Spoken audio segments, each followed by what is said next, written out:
Now let's see question number 6। Question number 6 में क्या कहा है, find the point on the curve. Curve हमें क्या गिवन है बेटा, y is equal to x cube at which the slope of tangent is equal to the y coordinate of the point. सबसे पहले लिखेंगे the given curve is y is equal to x cube, derivative किया आपका क्या आ गया 3x square. अब हमने मान लिया कि this is the point, let x1 y1 be the point on the curve. ये पॉइंट कर्व के ऊपर है तो इसका डेरिवेटिव निकालेंगे तो इसी पॉइंट पे निकालेंगे। डेरिवेटिव निकालेंगे, x की वैल्यू x1 रखेंगे तो क्या हो जाएगा 3x1 स्क्वायर। और क्वेश्चन में कहा है पर the slope of tangent at x1 y1 is equal to the y coordinate. जो स्लोप है वो y कोऑर्डिनेट के इक्वल है। और y कोऑर्डिनेट किसके इक्वल है, y कोऑर्डिनेट क्या है y1 है, और स्लोप क्या है आपके पास 3x1 का स्क्वायर। ये इक्वल आ गए, y1 की वैल्यू आपके पास क्या आ गई है 3x1 स्क्वायर। जो पॉइंट होता है स्लोप के ऊपर, देखो मैंने आपको बताया था इंट्रोडक्शन में, जो पॉइंट P होता है वो पॉइंट क्या होगा, कर्व के ऊपर भी होगा और टेंजेंट के ऊपर भी होगा, दोनों में कॉमन होता है। अब ये जो पॉइंट है x1 y1 ये कर्व पे भी लाई करता है, तो x1 y1 कर्व में रखेंगे तो y1 की वैल्यू किसके इक्वल आ गई x1 क्यूब। अब आप देखें y1 की वैल्यू 3x1 स्क्वायर भी है और y1 की वैल्यू x1 क्यूब भी है। आप सेकेंड एंड थर्ड इक्वेशन को जब आप सोल्व करेंगे तो आपके पास 3x1 स्क्वायर है वो x1 क्यूब के इक्वल आ जाएगा। आप इसको शिफ्ट करके जब सिंप्लीफाई करेंगे x1 स्क्वायर कॉमन आ जाएगा। जब आप 0 के इक्वल रखेंगे तो आपके पास x1 की वैल्यू 0 आ जाएगी और x1 की वैल्यू 3 आ जाएगी। अब जो x1 की वैल्यू आपके पास आई है उनको इक्वेशन नंबर 1 में रख दीजिए, कर्व में रख दीजिए, आपके पास y की वैल्यू आ जाएगी। x1 की वैल्यू 0 रखी, y की 1 की 0 आ गई।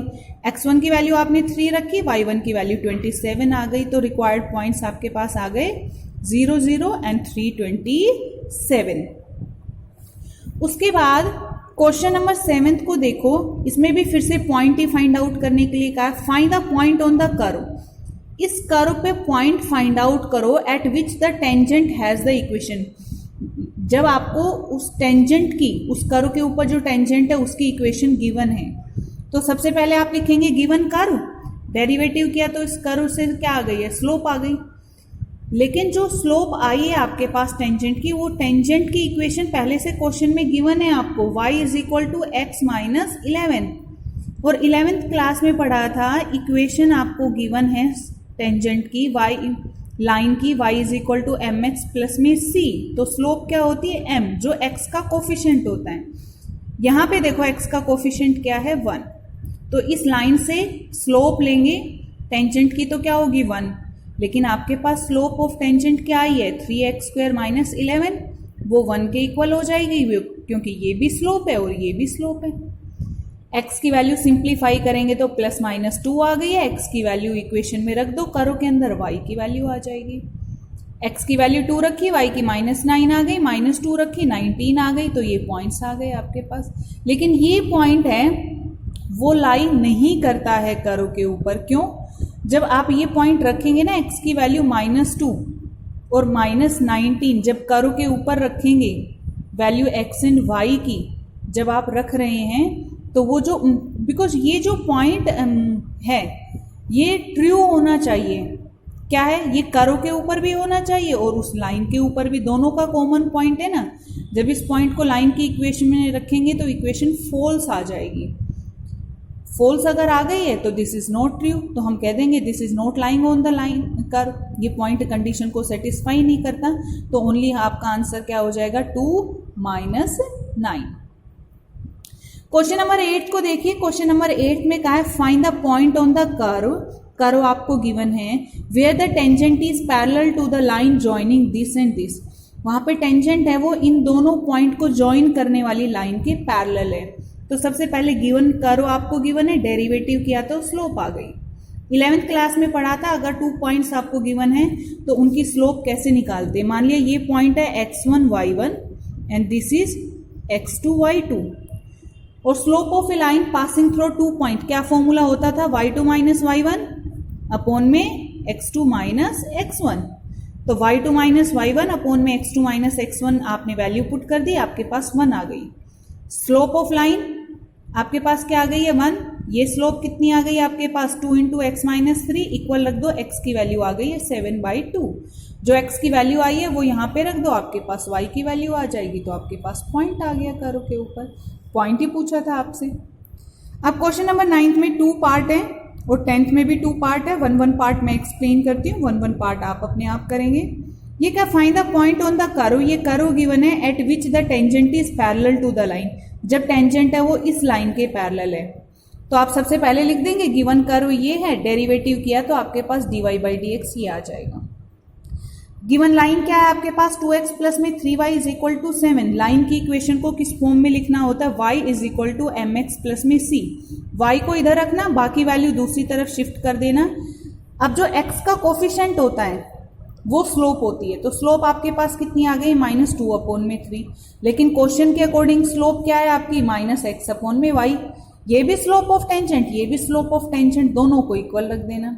इक्वल रखने के बाद क्रॉस मल्टीप्लाई करना, सिंप्लीफाई करना, you will get your answer.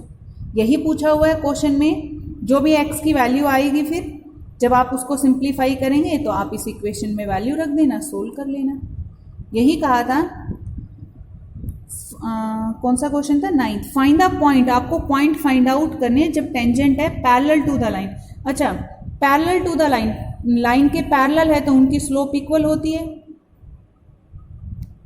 ठीक है, तो इन दोनों स्लोप को इक्वल करके सोल्व करेंगे, फिर आप वैल्यू यहाँ पे पुट कर देंगे, you will get your answer.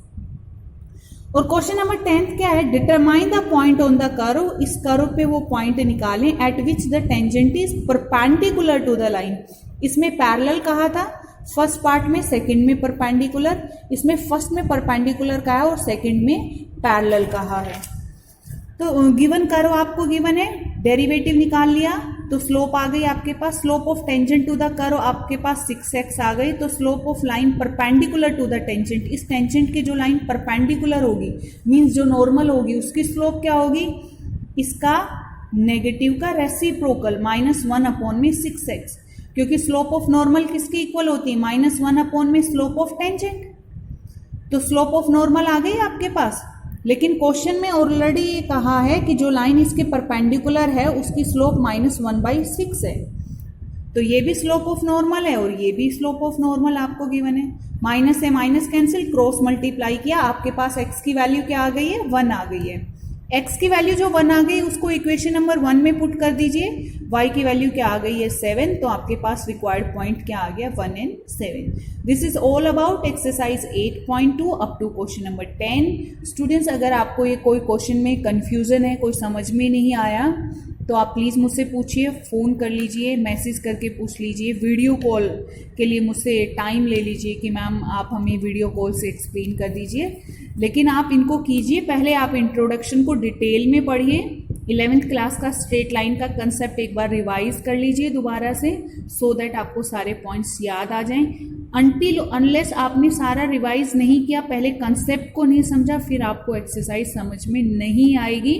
तो पहले फोकस रखें, इंट्रोडक्शन को पढ़ें पूरा ध्यान से, अच्छे से समझें, जहाँ पे डाउट्स है, क्लियर नहीं है तो पहले उसको मुझसे क्लियर करें और फिर क्वेश्चंस को करना स्टार्ट करें।